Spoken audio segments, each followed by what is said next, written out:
تحوت صاحب كلمات القوى الكبرى، معلم المعلمين، سيد معارف الغموض.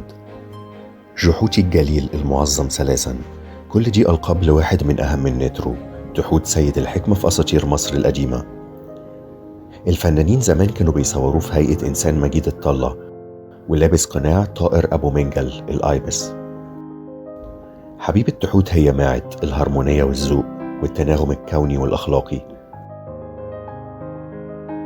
أما بنتهم فهي سيشات، نترة الكتب والمعرفة وحمية المكتبات.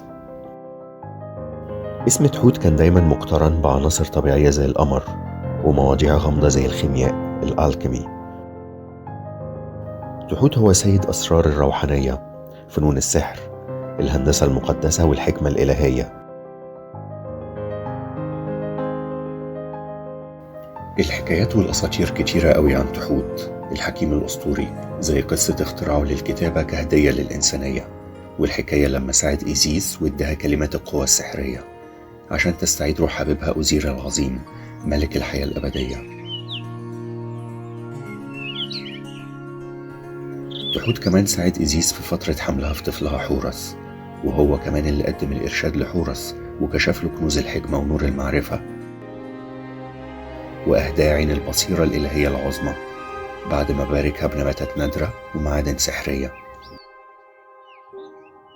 في العصر الهليني الإغريق كانوا بيقدسوا سيد الحكمة المصري تحوت بتوقير شديد قوي، ونادوه بلقب هرمس أو هيرمس المثلث العظمة، وده الاسم اللي ملى الأجواء الأسطورية في أوروبا بالعطور السحرية في العصور الوسطى، خصوصا بين مدارس الحكمة السرية والمعارف الباطنية الغامضة. من المؤلفات الأسطورية المنسوبة لتحوت العظيم كتب الحكمة الهرمسية، الكورباس هيرميتيكم، ودي متون منقولة خلال العصر الهليني عن كنوز الحكمة المصرية القديمة، بتناقش أسرار الوجود والمعرفة العالمية الخفية عن العوام، عن حقيقة الكون والحياة والروح الإلهية. وتم إحياء المعارف دي في أوروبا عشان توصل ذروتها في عصور التنوير وولادة الروح الأوروبية من جديد.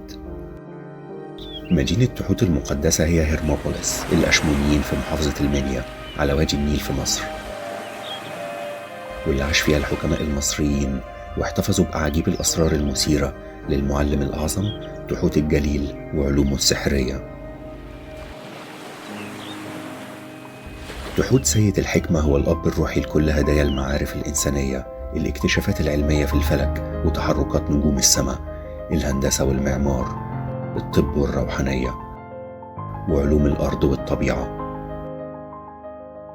أنا هشام قاسم، اللوحات في الفيديو ده من تصميمي، والمعلومات دي موجودة في كتابي نترو اللي بيحكي عن الأسرار الروحية لكائنات الأساطير القديمة.